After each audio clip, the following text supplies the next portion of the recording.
समं पश्यन् हि सर्वत्र समवस्थितमीश्वरं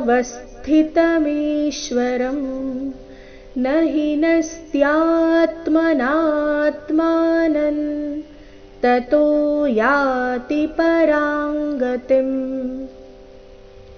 समं पश्यन् हि सर्वत्र समं पश्यन् हि ಈ ಶಬ್ದದಲ್ಲಿ ಪ ಮತ್ತೆ ಯ ಮೇಲೆ ಆಘಾತ ಬರಬೇಕು.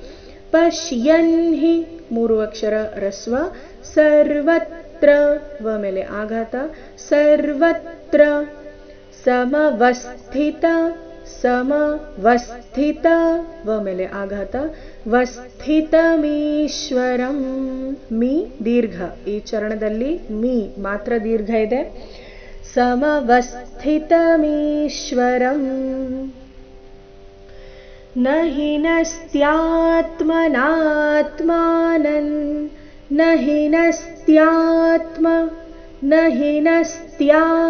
ಸ್ತ್ಯಾ ಇಲ್ಲಿ ಅರ್ಧ ಸ ಅರ್ಧತ ಪೂರ್ತಿ ಯಾ ಸೇರಿ ಸಂಯುಕ್ತಾಕ್ಷರ. ನ ಹಿ ನಸ್ತ್ಯಾತ್ಮನಾತ್ಮಾನಂ ತತೋ ಯಾತಿ ಪರಾಂ ಗತಿಂ. ತತೋ ಯಾತಿ ಇಲ್ಲಿ ತಿ ರಸ್ವ. ಯಾತಿ ಈ ರೀತಿ ಹೇಳಬಾರ್ದು. ತತೋ ನಲ್ಲಿ ತೋ ದೀರ್ಘ, ಯಾತಿ ನಲ್ಲಿ ಯಾ ದೀರ್ಘ. ತತೋ ಯಾತಿ ಪರಾಂ ಗತಿಂ. ನೋಡೋಣ ಪೂರ್ತಿ ಶ್ಲೋಕ ಮತ್ತೊಮ್ಮೆ ಮೂಲಗೀತೆಯ ಪ್ರಕಾರ. ಸಮಂ ಪಶ್ಯನ್ ಹಿ ಸರ್ವತ್ರ ಸಮವಸ್ಥಿತಮೀಶ್ವರಂ न हि नस्त्यात्मनात्मानं ततो याति परां गतिम्.